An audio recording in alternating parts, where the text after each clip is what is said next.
We said LANWARX. We are taking place in Oshawa at UOIT. My name is Muskie Bad. I am joined by the one and only Crepe. It's like a crepe ripoff, but crepe, crepe, Crepe. crepe, Crepe. crepe, It's crepe, crepe with a K. crepey. Whatever. That's fine. Anyways, We are playing on the live patch, which means patch 5.22, right? Yes, which means Season 6 preseason, so that's lots of new items and lots of new changes that don't really make that much sense to most people, but that's okay because we're here to explain them. But first, we're going to explain what's actually important. We're in Champ Select of what team versus what team? One is named Bacon, and the other one is Realistic Dragon. Bacon is the one with Zot and S. Gallon and Curai, Darude, All right. 1-800 Hookline. These are the guys that came in second last year. That's and like they kind of remade their team. almost first. Almost. It was close. They had a good series. Good. That's what I like to hear. So Bacon on the purple side and Realistic Dragon on the blue side. Correct? Correct. Got some insider information that the top laner for Bacon likes him some Olaf and some Renekton specifically. Yep. See the hover of the Olaf there. And the fantastic thing about that Mastery stuff is that it's just so easy to scout players these days. We're going to see a first pick Blitzcrank into the Alistar, which is confusing to me. Yeah. Obviously, it seems like the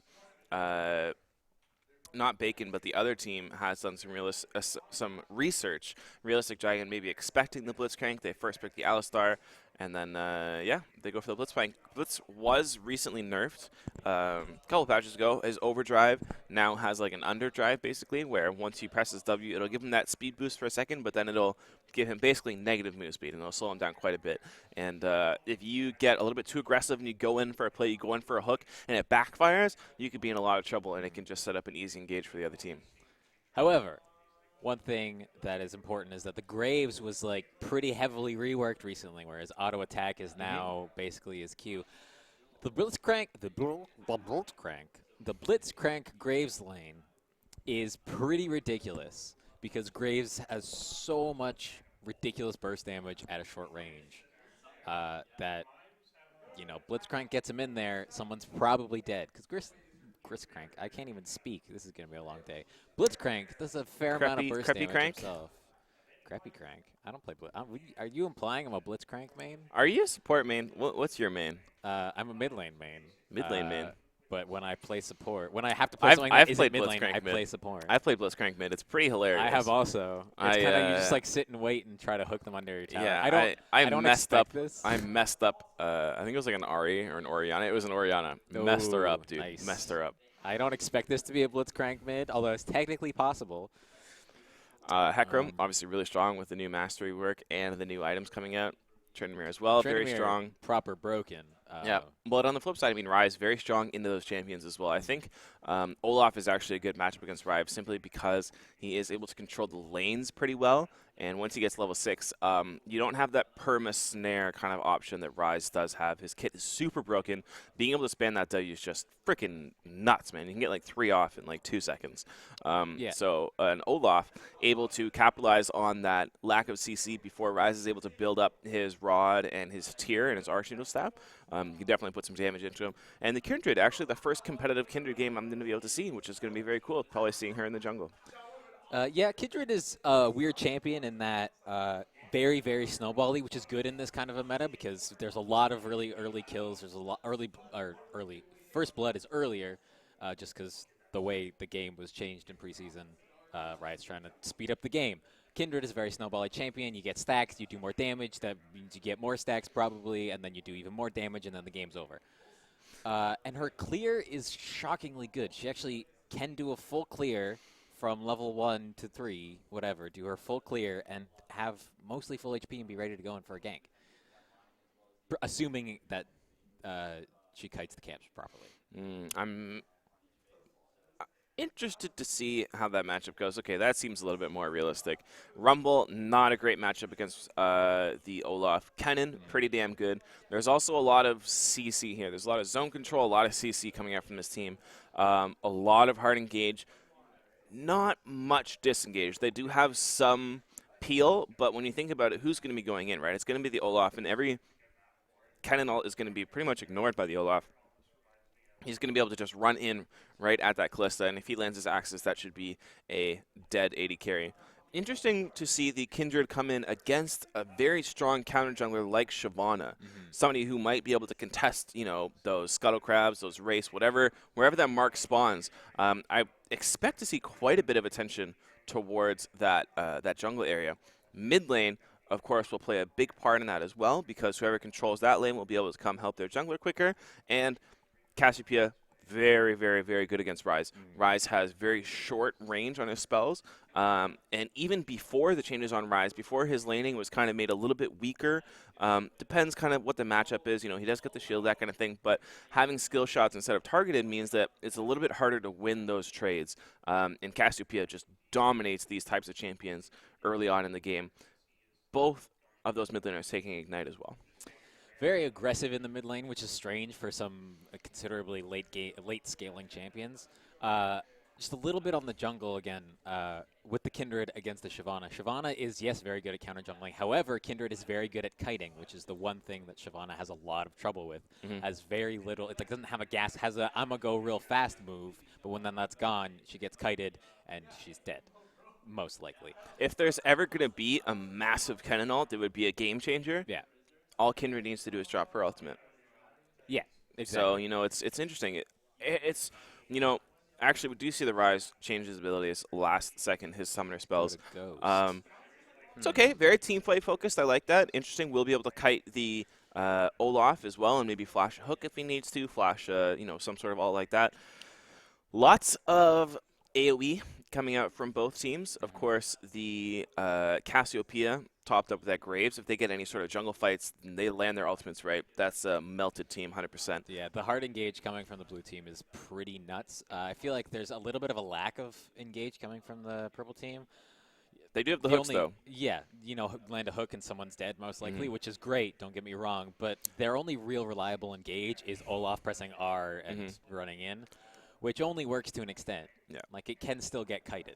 It's interesting. It's actually pretty cool the way these comps work out here, because you've got, whoever you hook in from the blue side is pretty much bad news bears, right? The Shyvana, the Kennen, or the Alistar are all pretty much instant death for your team. But if you look at the flip side, it's double 80 carry with not a lot of, CC in the way that you would think of disengage like a Janna, that kind of thing that you would want to have with your 80 carry.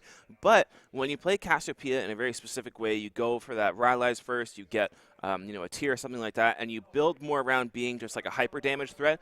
All you do is you just sit on top of your 80 carry, then you babysit them, and anytime you have a Shyvana running in, you have a Ryze running in, that's when you ultimate, and it's a counter engage, so it works almost like disengage in the way like that. So it's very interesting. Looking forward to seeing how Zot plays that. Not one of his most played champions, I can tell you that for a fact. He has played it for a while. Zot, a good friend of mine, but he is a mechanically skilled player. So he's, this team on the purple team here, like we said before, they are the guys that came. They were second place last year, and Zot was, he was like a sub on another team, and they pretty much got wrecked in the first round. We had a jungle bard with TP. It was hilarious. We still talk about it to this day.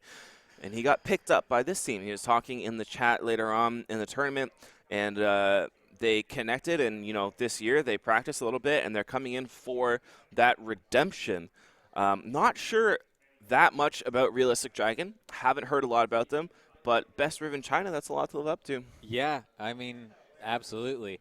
I think just based on the team comps specifically, I don't expect a whole lot from Realistic Dragon. Actually, I'm not a big fan of the team comp. I think it's a little bit It's very snowbally lacking. and very one-dimensional, yeah, I feel like. it's kind of like you can engage, but Yeah. apart from the Alistar headbutt, you're not really getting any disengage out of that. So if you fall behind in lane, which a Kennen could against a well-played Olaf, as well as a Ryze definitely can and likely will against the Cassiopeia, especially the Cassiopeia with Ignite, one of the hardest level 2 power spiking champions in the entire game, behind maybe Lucian, just because the ability to spam out those Twin Fangs for so much damage so early on with that Ignite could cause a lot of problems. I feel like this composition coming out from Realistic Dragon here is a good statement to what we can expect from the entire tournament, in my opinion, actually, because it says a lot to the style that a lot of these teams are going to be going for. It's like if we get a lead, we're going to press it and we're going to play as aggressive as we want.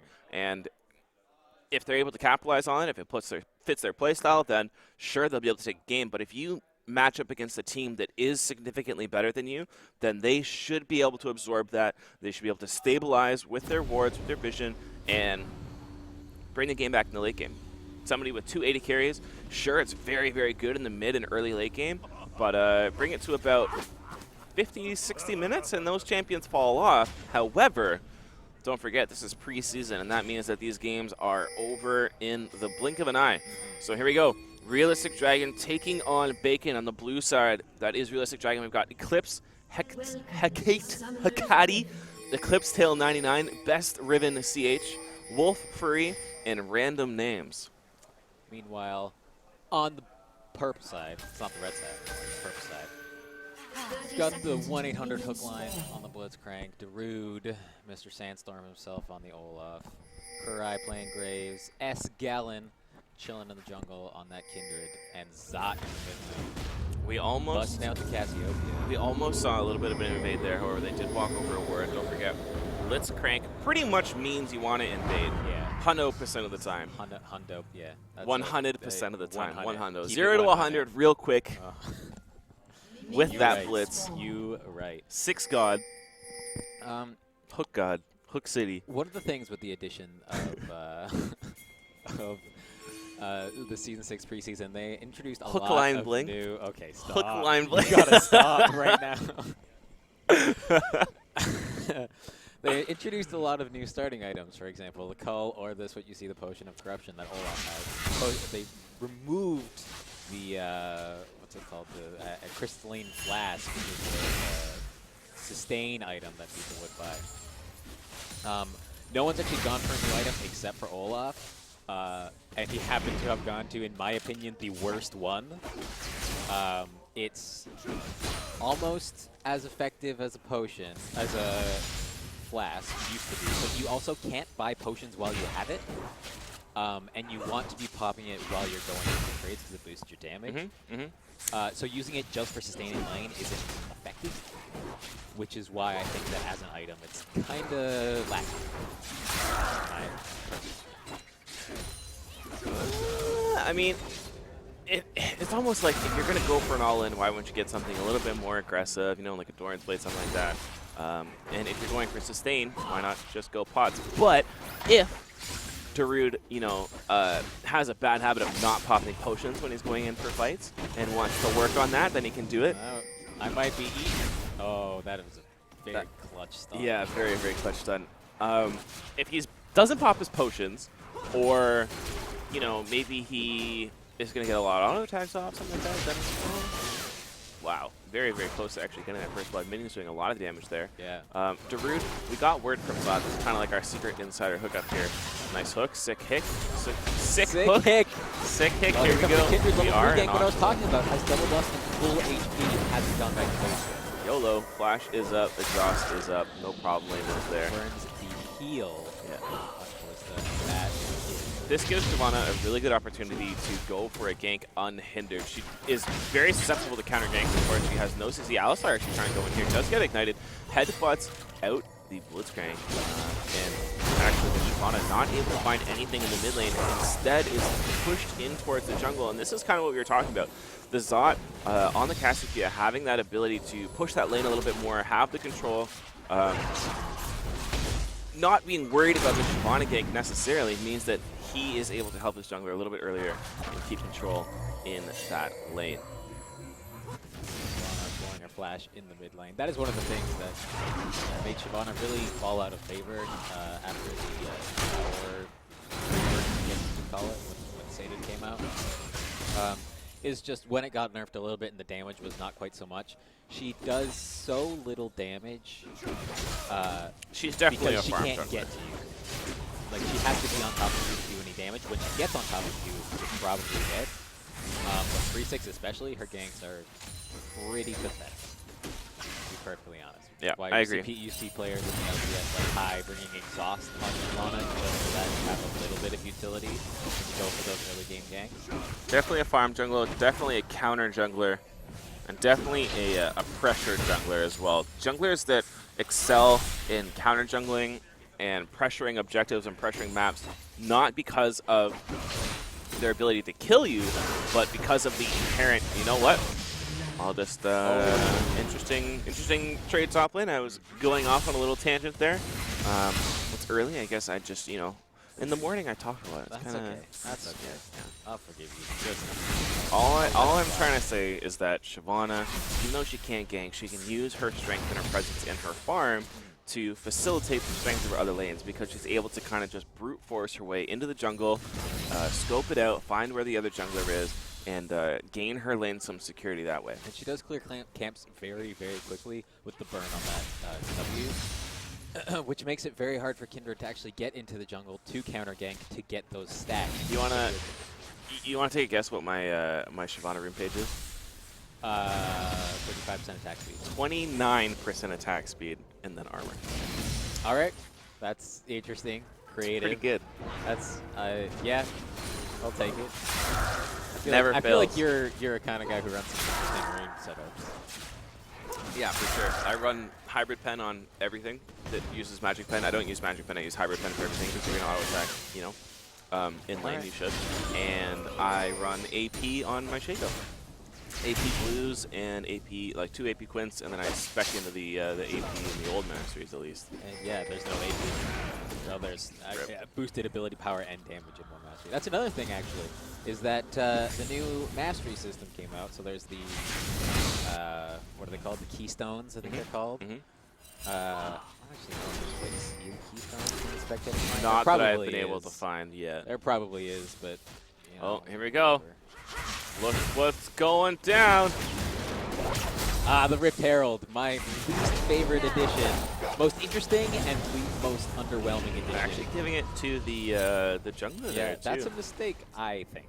I would have to agree with you, unless she utilizes her, you know, presence in the jungle to try and set them down. For those who don't, the Rift Herald is sort of like a miniature Baron buff in that visually it's the same effect. It gives your minions bonus attack speed and damage, as well as bonus movement speed. So it helps you push your lane, but it doesn't give that same tankiness that minions get when they have Baron buffs. That being said, putting it on your jungler, who's not going to be in a lane, seems kind of pointless. Counterintuitive. Yeah, Kindred is just farming. Oh, one game bot. Well, stop talking. Yeah, Dunked you know, on that. that was the next thing I was going to talk about, which is, you know, how big the CS differential is in that mid lane. You know, no ignite, trying to set up some trades against Zod, basically running into a fight for no reason. You can tell he's feeling desperate. He's down about 40 CS at this point. He's got his gear. That's, of course, no actual, you know, combat stats, and he just gets, you know, pooped on 1v1. Yeah, that is one of those things that unless you're Faker, you can't really pull off playing Ryze in the mid lane because he's so slow to scale. If you can snowball it a little bit with a really effective early gank or something, then great, but you have fun. Well, He's not going to have a really See, that's the effective early thing, game right? gank. Yeah, you got to have proper jungle synergy with your mid lane. You got to have really good support set up, and then you've got to be a good player just to be able to CS, not miss any farm, not get zoned out. It is hugely on your jungler, and when your jungler is a Shyvana and hasn't been able to find anything, and the opposing Kindred has already, you know, found a couple ganks, found some pressure, then what are you going to do? Looks like Wolfberry could be in trouble here. Olaf does pop his ultimate, trying to chase him down, but that's about it. That's all she wrote. Do a little clickbait there was the. I think, I'm not positive. I'm not sure if I saw it correctly, but I think they actually managed to avoid a stun by Pop Control, which was not bad. From what I understand, it's Olaf players, so I assume it's of most. Power dive. Here we go. The gears for Kindred, that's my favorite part of apart from her. You know what's actually really crucial here is that Him not missing that skill shot. Okay, he got the second. yeah, the Kindred is going to get the double kill. Meanwhile, in the bottom lane, Bottom lane, Kira trying to follow it up. The Alistar all comes out. Here is the Shyvana. Best from China misses his engage. The flash comes out from Kira as well as the heal. The hook misses as well. 1-800 hook line, mostly sinker. Kira does get the re-engage coming onto him, but there's not a whole lot of damage left from these guys. They've used about everything. Red buff not able to land, so no more CC after that initial engage. 1-800 hook line. Looks like it's going to fail out. Yeah, overextends a little bit. In the bottom lane, Kennen gets himself another kill. So, you know what's really interesting about the Kindred? The Kindred interaction with the YOLO Callista. She's maxing Ren. She doesn't need to pop it until that Kindred ult expires, you know what I mean? True. So there's going to get be pretty much a guaranteed kill if you just stack up. Yeah. You don't get the game. Stack. That's the point. Very interesting interactions. Excellent point. What do I do here? Oh, the young Goodbye, Zate. Shyvana. YOLO. That's a strange thing to go, oh, let's clear the ward that I just saw placed. Yeah. That was, Yeah, when it's that poor close decision. to the bush. I honestly think that Shyvana might be a little bit tilted because it went down to the bottom lane, flash dragging the sent into a mid, and like that would tilt me. Oh. Oh, is this guy gonna get greedy? He's not gonna get greedy. Yeah, look at Zot's itemization he has here. Okay, we might go for a tower dive utilizing the Kindred ult. Olaf does have his ultimate as well. Oh, interesting there. Yeah. Flash is out. Will he get the W for the stun? No, he does not. And without the support from the jungler, that'll just be a missed opportunity. The Kindred ultimate is on a very, very long cooldown. I think its base cooldown at level 1 is either 2 minutes or 2.5 minutes. I think it's 2 minutes. But there were still about 15 seconds for Kindred's ult on cooldown. It was a very rush play, trying to shut down the Kennen, who seems to be really the only lane that's actually winning. So, I'd like to point out why this Shyvana hasn't been doing such a good job so far. You can tell that she wanted to, pick that pick to be a late game force. To be a late game farm force and really impact the game. Not by ganking lanes and that kind of thing, but her lane's losing by so much, by such a large margin here, by Zot absolutely controlling the lane, by top lane even being contested, bottom lane as well.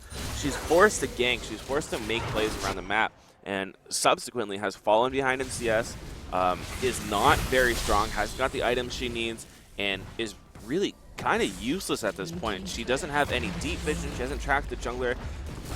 Not a very strong pick, I would say, so far in the jungle. I haven't seen her by a ward all game. But granted, sight wards are not doing the job. But vision wards are 75 gold. There's no reason to not have a vision ward in your inventory at all times unless you don't have the inventory spot for them. Yeah, you gotta set your team up to succeed as the jungler, and there hasn't wards been a save lot of lives, that. guys.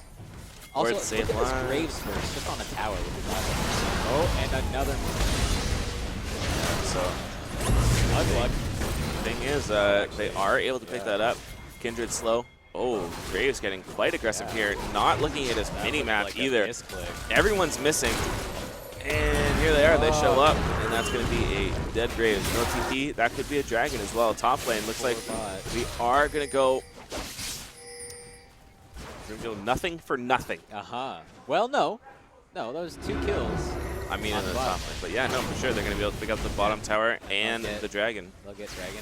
Top tower is dead.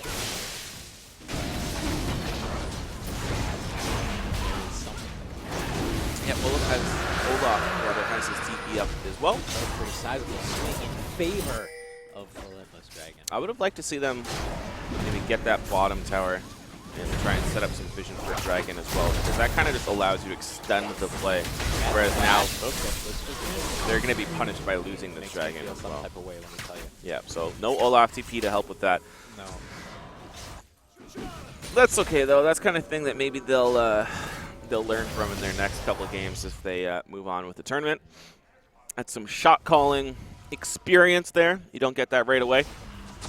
You live and you learn, right? You live and learn. As early Archangel staff on the mid lane is like fine. And in this specific lane, I think is all right, especially considering it's 14 minutes of the game and Rise still has not actually gotten combat stats. Which is, well, I guess man has a combat stat for Rise, but still, there's no ability power yet. I usually like to go for Echo early on Cassiopeia. Extra boost. The mobility is actually super underrated. Cassiopeia is famous for being a very low mobility champion who needs to get a little bit too close to you to deal a good amount of damage. It's very susceptible to counter, which is why that extra mobility coming from a Boots Echo, and even actually Mirror upgraded tier 2 boots for sure. is actually Lots not of single terrible. target stuff, yeah. Not terrible. So this is really where, now that this mid lane tower goes down, it's going to be the real pressure to deal with for this realistic Dragon team. They're going to succumb to the pressure unless they get these wards out. They've got, a decent defensive line, but they need to get back some sort of control in their game.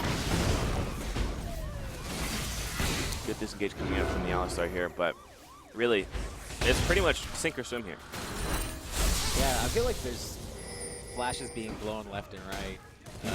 Blitzcrank pressed W and ran down the lane, and Rise didn't trust his ability to dodge a hook. Very low wave Flash. clear and very good grouping from Team Bacon here means that they are going to be able to force everyone to group.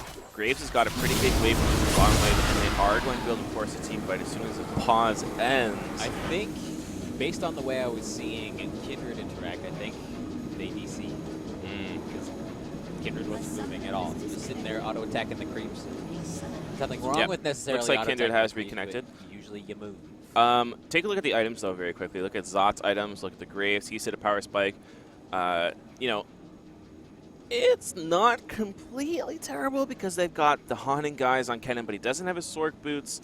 Kalista has picked up her Hurricane, so maybe if things work out, you know what I mean, she is able to utilize her Wrench. She has maxed it. If she can use it well with the Kindred ult, then this could be a win, but I think just in terms of brute force, like you see the Olaf, he's got his items. You see the Kindred, she's got her Zeal and this arrowhead thing. Here we go. Here's the invite, or the fight. Engage comes down from Kennen.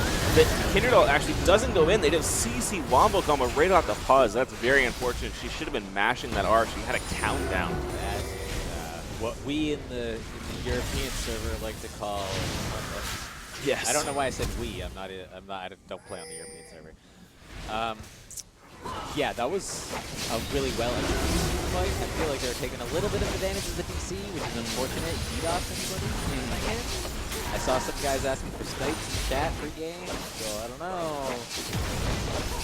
But in all seriousness, that was actually well. Not enough, I think, to crush of Bacon. One of the actually key points is that one of the key issues with Cassiopeia is that short range that she has. So getting into range to deal damage puts her in range of Kennen. So if Kennen stuns her, she's most of the damage. Really. Yeah. Graves is so short range. Kindred can kite, but is still relatively short range. Blitzcrank is melee range, and melee has its Olaf. So really, it's protect the Cassiopeia. And there's not a whole lot of tools to do it. I like to see how these guys are setting up right here. They've got the Blitzcrank. They need to set up picks. That's exactly what they need to do. And by controlling vision like this, they're using the strength out of their lanes. They'll control vision around Baron, which will be up very shortly. They can do the same around Dragon in a little bit as well. And then they can slowly split push. They can do kind of the 1-3-1 here and use the Blitzcrank. Unnecessary. Just get the tower. I think they will probably get it. Get the tower. Olaf TP. Next tower. This is bad.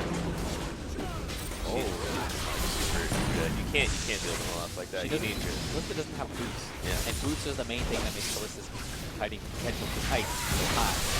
Kennen going in here. Zot is going to get melted. His tier isn't upgraded yet, but the Kindred ult comes down.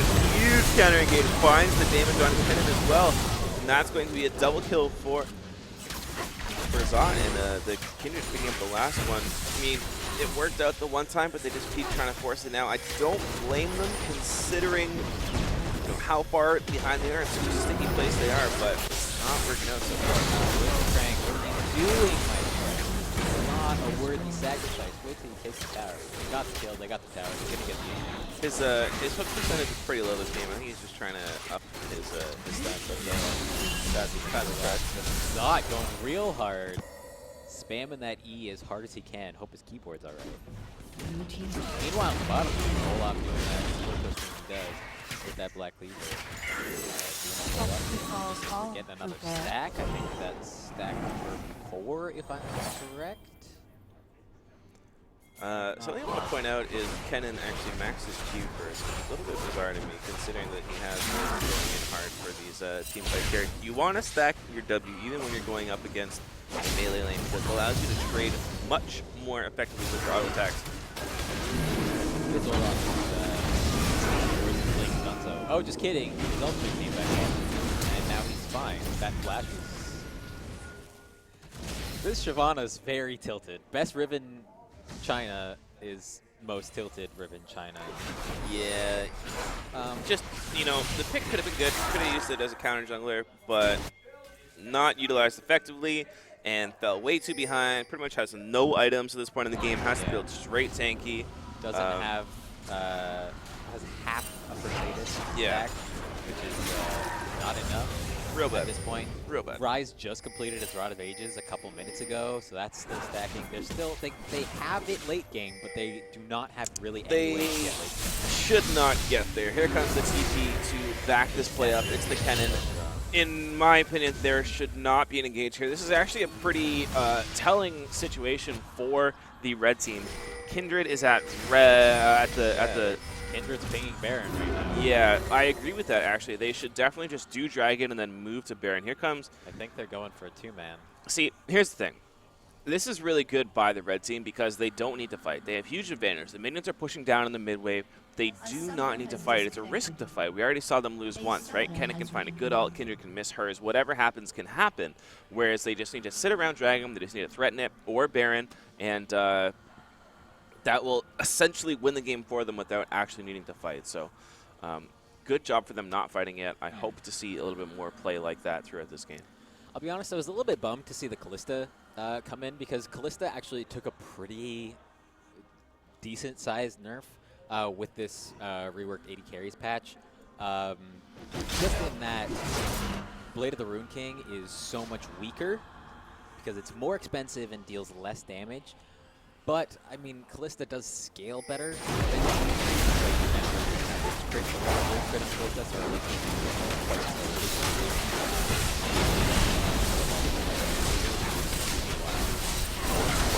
Like 100% free Barons.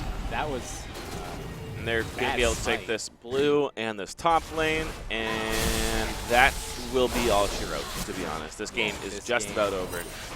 They're probably going to find a pick with the Blitzcrank. YOLO. Wee woo, wee woo. You got him. Nice. Well done. Very, very Blitzcrank. Unlucky. And there's just the second item now being completed. Like, Kalista is actually ahead of Graves. Graves only has one item, that being the Essence Reaver. Afterwards. I really like the Cassiopeia build. I like especially considering he really got a kite to be team this much engaged.